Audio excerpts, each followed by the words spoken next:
গোপালগঞ্জে এনসিপি সমাবেশকে ঘিরে সংঘর্ষের পর দুদিনের কারফিউ শিথিল হলেও জনমনে এখনো গ্রেফতার আতঙ্ক। দোকানপাট বন্ধ, রাস্তাঘাটও ফাঁকা। অধিকাংশ মানুষ ঘরেই অবস্থান করছেন এখনো। প্রতিনিধি আশিক জামান অভির পাঠানো রিপোর্ট জানাচ্ছেন সিরাজুম শুভ। জাতীয় নাগরিক পার্টির সমাবেশকে কেন্দ্র করে গোপালগঞ্জে সহিংসতা, প্রাণহানি আর সংঘর্ষের ঘটনায় দুদিনের কারফিউ জারি করেছিল প্রশাসন।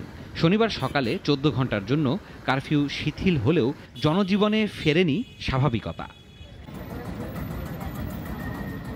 সকাল থেকে শহরের গুরুত্বপূর্ণ সড়কগুলো ঘুরে দেখা গেছে রাস্তায় মানুষের উপস্থিতি কম। অধিকাংশ দোকানপাট বন্ধ। জরুরি প্রয়োজন ছাড়া ঘর থেকে বের হচ্ছেন না কেউ। পুলিশের নজরদারিতে রয়েছে পুরো শহর। সাধারণ মানুষ বলছে, গ্রেপ্তার আতঙ্কে ঘর ছেড়ে বের হচ্ছেন না তারা। কারফিউর মধ্যে তো একটু আতঙ্ক থাকে, দেখা যায় আমরা স্বাভাবিকভাবে সবকিছু করতে পারি না।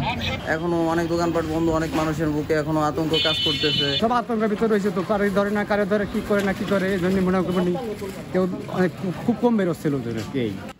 পুলিশ জানিয়েছে এখন পর্যন্ত সন্ত্রাস বিরোধী আইনে 4টি মামলা করা হয়েছে। আসামি করা হয়েছে প্রায় 400 জনকে। এরই মধ্যে আটক হয়েছে 2 শতাধিক। অনেকটা স্বাভাবিক হয়ে আসছে।